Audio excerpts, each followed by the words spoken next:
Welcome to MacTravelling UNPACKED, your go-to podcast for travel tips, hacks and insider insights. We are Ian and Donna, travel consultants and adventure seekers, here to help you explore the world with ease.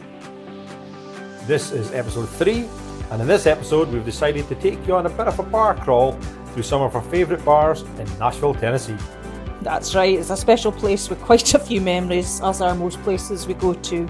But all the bars on Broadway are awesome, but some stick in the mind a wee bit more than others for some unknown reason.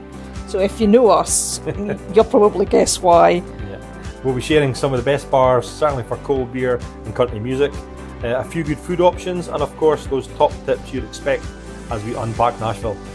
So grab your passport, your koozie, get comfy, and let's unpack Broadway Nashville together. Right, Donna, let's unpack what makes Broadway in Nashville so different from any of the other bar strips that we've been to in America. Well, for starters, the concentration of live music is one thing. There are over 30 honky tonks and bars in just a few blocks, and every single one plays live music. Some of the bars are set over several floors, and each has a different band and a different vibe as you climb, or, in our case, stagger, higher. I think that was the thing that obviously caught us the very first time we went to Broadway. We obviously went in and it's ground level. You can clearly see there's multiple levels in these bars, but we were sitting there having a drink and then we thought, oh, there's a staircase. We better go and explore what's happening on the next floor. And before we really delve into Nashville Broadway, it was the fact that we got to the second floor, and on that first occasion we didn't leave because the band was so good on the next floor up. Was it the band or was it the margaritas? It's probably the margaritas, to be fair. And as your special wink to the waitress made us stay there for several hours.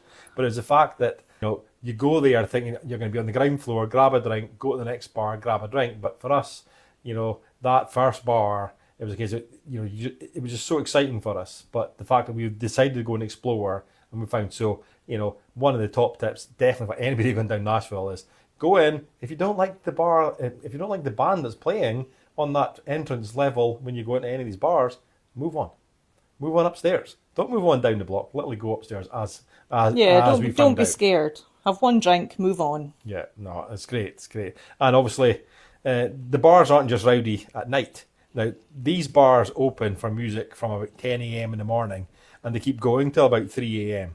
So that's about 17 hours of live music. Have we done any days that long in Nashville, do you think? Challenge accepted. I think we have, to be fair. I think we have.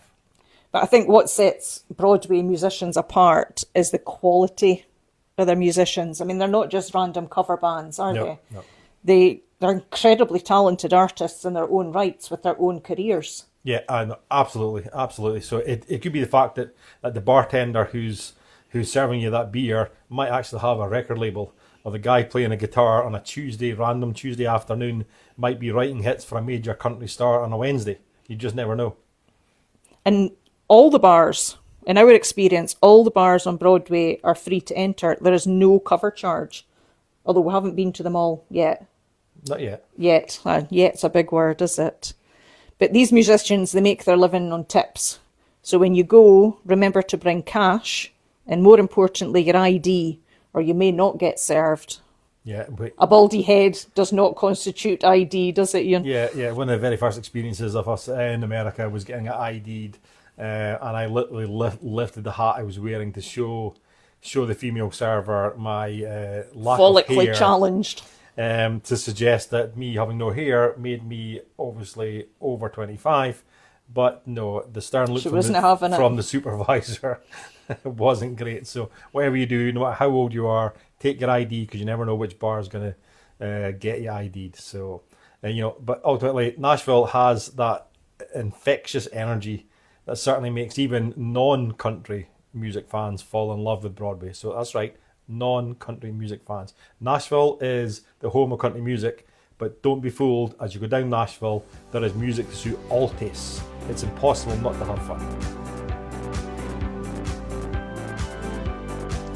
Time to delve into our personal top Broadway bars and honky tonks. If we can remember. Okay, let's kick things off with one of my personal favourites, and I know Ian's going to roll his eyes here, but Luke Bryan's 32 Bridge. Oh, eye rolling right now. This bar has really good memories for me. Frozen vodkas, lemonade, sure? yeah, frozen sure? lemonade vodkas, new friendships forged in the sun. What more do you need? Nachos. I just remember an afternoon on vodka slush puppies on a rooftop bar. The food soon became a requirement as things were starting to shape up to be a very, very short day, if I remember right. I'm glad you remember, but every level seemed to have its own vibe. Yeah. The ground floor was a bar with music, of course. The next floor, it was like a sports bar and diner. You could sit and have bar food, and then the favourite for me, like most of the bars on Nashville's Broadway, was the rooftop. To look out and have panoramic views of downtown Nashville, it's always amazing. And again, that leads to people watching for me. Oh, it's a common theme, Donna. People watching and you. Yeah, absolutely.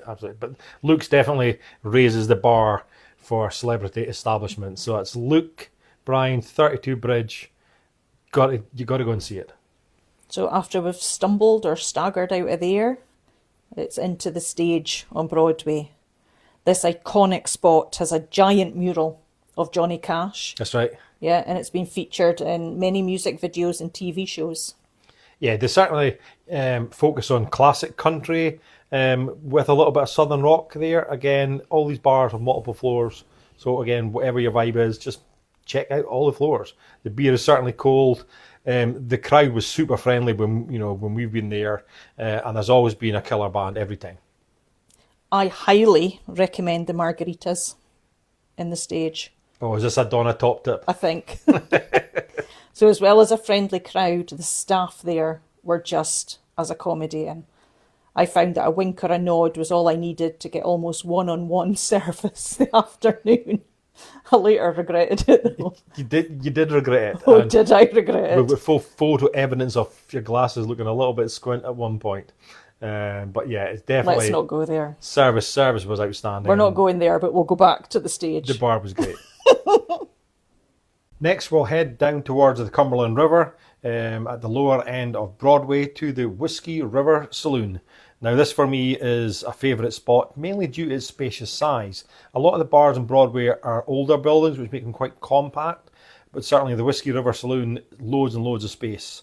As I say, it's a modern bar, loads of room and ease to get to the bar for your beer, and plenty of space to find a spot to take in the great music. And last year we headed up on the rooftop for the first time to grab some chicken tenders and nachos. Again. Just to line the stomach. And again, the views of Broadway from there down the river, it was really good. Yeah, food was great. Again, it's just views. When you get these rooftop bars and you just sit and chill, this is great. There was also a mechanical bull here, which we have yet to do, as we didn't do very well on the mechanical bull that's in Maggie's Rock and Roll Bar in Glasgow. It was shocking. We were pretty bad there, but you never know. This year we may make the effort. In Whiskey River, I know it's a little cliched, but I did some line dancing there. Yes, you did do some line dancing. I did, yeah. First of all, I started in the corner on my own, and then I kind of, as my courage kind of rose a wee bit, I ended up joining everybody in the middle of the floor. Yeah, and towards the end, was it not circular dancing you were doing rather than line dancing, if I remember? I think the line dancing almost finished, or you just made it your own and started dancing around in a circle. I just made it my own. I danced to my own tune, you know that. And plus, it was still quite early in the day, so you can't even blame any beverages for my little hip shake. If that's how you describe it, that's how you describe it. Our next stop is Layla's. Now, this is grassroots honky tonk, often featuring like bluegrass and rockabilly. It's a little bit smaller of a bar and feels a lot more intimate than some of the massive bars we've been in. But down towards the restrooms here, the pictures on the wall, they're like illusions. It was like being in Harry Potter because they moved as you walk past them. If you don't believe me, go and see for yourself. Yeah, it's very strange because this kind of bar feels so authentic compared with others. It's certainly a lot more traditional style to the music, the whole look and feel certainly screams old dive bar with a few quirky things, like you say, like the mirrors and things like that, Donna. Yeah, it's just an old bar. Yeah, but it's traditional, which is the main thing. But certainly from a Broadway perspective, top beer tip incoming. Now, Layla's Honky Tonk light beer is only $5 a can. That's right, $5. Now, some say it's one of the most affordable drinks on Broadway. I've got to agree. Cheap beers on Broadway are hard to come across, so make sure you check out Layla's. It's great value. Okay, and while we're talking of affordable, we have to mention Robert's Western World. Across the street. Yeah, yep. As another no, it's not across the street, it's just down the road. Is it? Yeah, they're on the same side of the street, Ian. This is another personal favourite of ours, and we visit here every time we're in Nashville. I think loads of locals go to Robert's too. Yeah, I think it's one of that staple bars that everybody knows about it. But yeah, you're actually right. It is on the opposite side of the street. I must have been on the beer. I must have been on this. It's on the same side. It's on the same side of the street. How many of those $5 beers did you have? I know. But certainly, Roberts is known as Nashville's home of traditional country music. So no pop country here. This is the real deal. Proper honky-tonk hardcore music. It's great. And they have their signature combo, which is known as the Recession Special. Oh, yes. A fried bologna sandwich, a bag of chips, which between you and me is crisps. Yeah, Walker's crisps. Yeah. No, they're Lay's. Same difference. A moon pie and a PBR beer for $7. It's the best deal on Broadway. I remember when we got this moon pie, we thought, what the heck? But to me, it was just like a wagon wheel. It's just a wagon wheel. Yeah, it was just a fatter wagon wheel. Chocolate biscuit with marshmallow. Circular biscuit with marshmallow. But chocolate. If you're wanting, like say, but $7. You can't go wrong. No. And it's one, you do need one each. You cannot share this sandwich. Oh, no. It's not big enough for sharing, unlike many other things. It's not an American portion. It's literally just a toasted sandwich. But it's the fact that they're making these sandwiches. It's a stomach liner. On like a plancha grill on the ground floor. There's only two floors in that sense. Very small upper floor, but they've got a plancha behind the main bar making these They used to do corn dogs as well, but I think they stopped doing them, didn't they? Tiny menu, but it's a fact that it's the most traditional country music bar you will get on Nashville. I certainly don't think any of them are as traditional as this, but it's amazing for, again, really, really popular bar in that sense. But if you're wanting just a cheap beer, a cheap something, just to take the edge off before you go for supper, the Recession Special is legendary. So $7. Definitely you can't go wrong. Top tip, Recession Special. Cheapskates.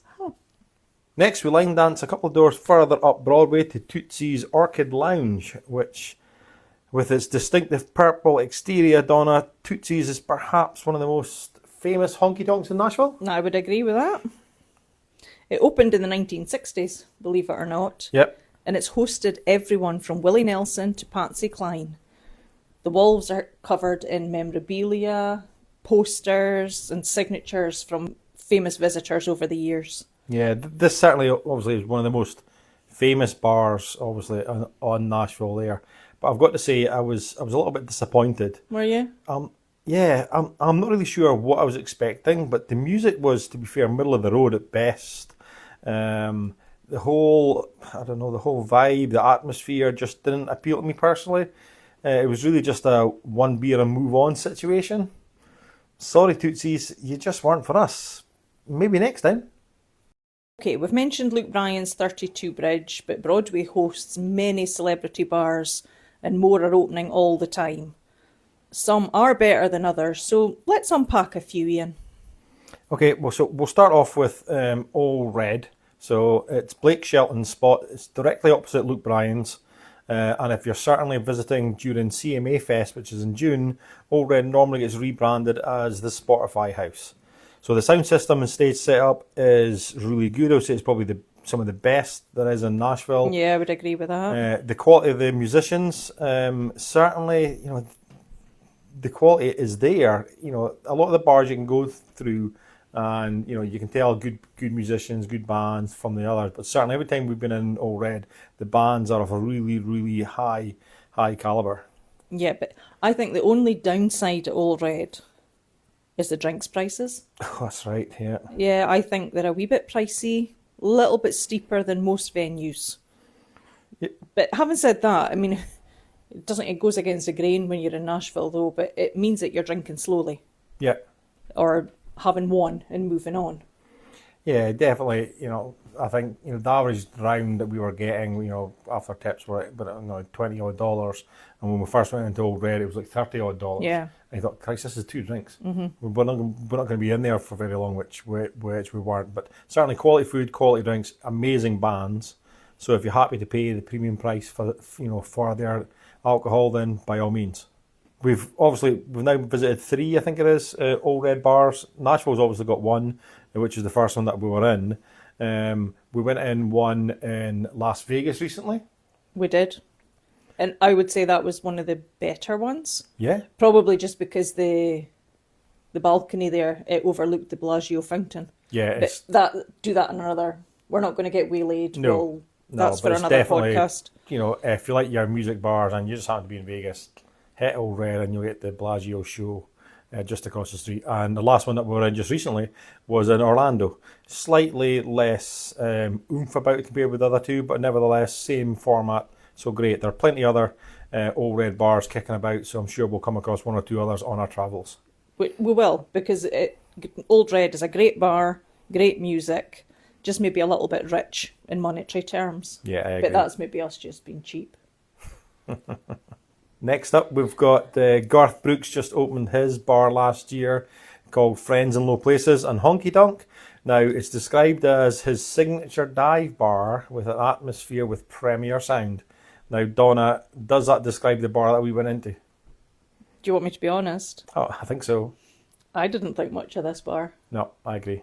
It was lacking something. It just didn't have a vibe, or it wasn't that busy when we were in. So I don't know if we maybe just visited at the wrong time, or we did try the famous pina colada. We had 2 pina coladas. And they were tasty, a pricey. But, very expensive. Yeah, but they curdled in the sun. Yeah. But we'll see it. We will try it again. I would never say never. Yeah. No, it was definitely, we'd watched the Amazon Prime documentary about the building of the Friends in Low Places bar, and I had high hopes. We had high hopes. Yeah, no, absolutely. We went on the first floor because it's quite open, the main stage. So we went on the first floor and we're looking down on the band, and the music was absolutely awful. The sound was ridiculously bad. The music wasn't bad, it was the sound. Sound was really bad. Yeah. So we ended up finishing that beer, went back down to the ground floor, sat a little bit longer, just so we're close at the stage and everything, see if the acoustics were better. Nope, still wasn't great at all. But maybe it was just teething problems because it had not long opened. So we'll reserve judgment. For now. We won't be too harsh. But sorry, Mr. Garth Brooks, we're massive fans of your music, but you'll need to try a little bit harder to win us over the next time we visit. Okay, if you're like me and enjoy your music a little more rocky,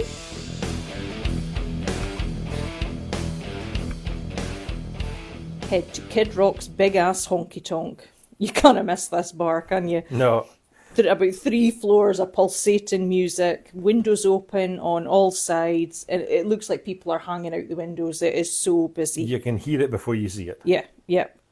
Or we visited John Bon Jovi's new bar, JBJ. Oh, well done. that little tongue twister. I know, put my teeth in. This bar was actually really cool. I mean, we went on opening day. It was packed. It was so busy, but the stage was like tiered. It was really, really unusual. It was different. Aye, the band was all stepped up almost in little sections. But it was quite a rocky night. Oh, it's proper To say rock. we rocked out would be an understatement on that one. Yeah, but it's definitely rock. So, sorry country, you're not going to be found anywhere near the JBJ bar. But if you like a good bit of rock, then certainly this is one of the best places to go. Oh, I did. I enjoyed it. Moving on to one of my favourites, which is Eric Church. He just opened his new venue called Chiefs last year. Another multi-floor venue with different twists really on each floor, including one of my favourites was a dueling piano bar. I cried in there. Yeah, no, it was pretty cool. Not a massive bar, but with the two pianos there, and the guy just, there was one guy playing, and he was great. He took requests. You got a little bit emotional, and it was just again a really, really good vibe. But the big thing that stood out for me was we went to a songwriters round, which is basically where you get 3 or 4 artists on a stage telling you stories about songwriting, and all of a sudden these nobodies tell you that they wrote the songs that are in the charts. But what was so special about this is the venue within Chiefs is called the Neon Steeple, and it's basically two floors, intimate performances, but it's basically mahogany everywhere, stained glass windows, just like being in a church. So super, super cool, and highly recommend getting into there at some point. It was pretty impressive, I will admit. So in about the last year, maybe just over a year, it seems like every country star and his dog wants a piece of Broadway. Woof, woof, woof, woof, woof. Really? Really? Really? Lainey Wilson has opened Bell Bottoms Up in the old Florida Georgia Linehouse. Wasn't too sure of that one. Yeah, it was mixed. I think it's one of them. It had all the bells and whistles ready to go, but it was a rush job. That's how it came across. Yeah, it looked like they had just literally taken in one signage and put up another signage and give it a lick of paint.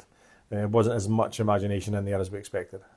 Morgan Wallen opened this bar, which opened the weekend we were there, so the queues were massive, so we haven't been yet. Yeah, we didn't get near the place. Barely had room to look in the window. What else have we got? Luke Combs, category 10. Yeah. And Jelly Roll has just opened his Good Night Bar. There too, we will definitely be visiting in the near future. Yeah, the last two definitely are on the list of bars to go to. There are so many that you could have mentioned, Donna. Celebrity bars, we've certainly noticed, seem to have better food options, I would say, than traditional honky tonks. Yeah, I would agree with you there. You get great beer, great music in the older bars, but the food is often lacking a little bit. But certainly these celebrity bars seem to be geared up to try and improve their revenue by having some really, really good food options available.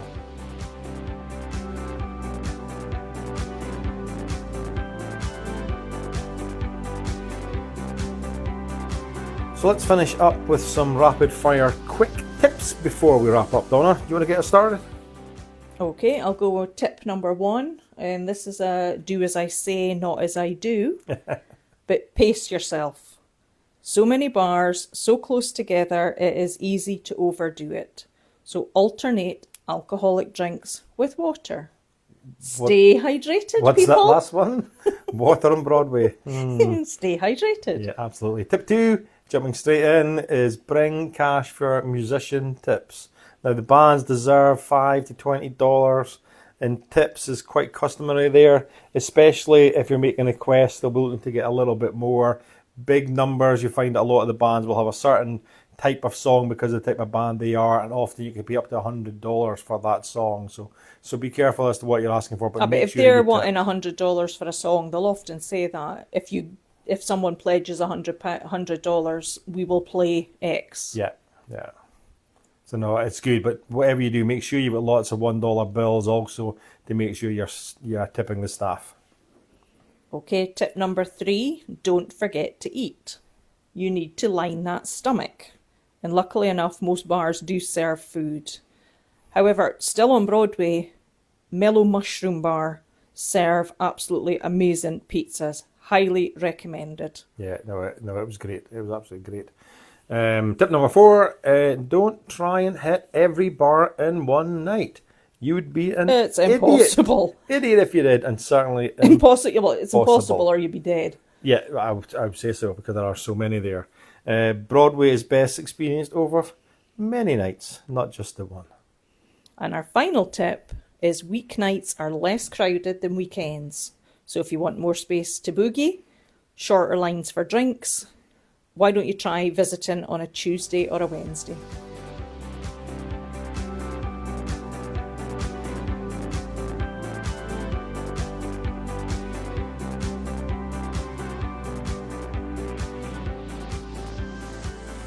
Well, fellow music lovers, we've unpacked Broadway's legendary honky tonk scene.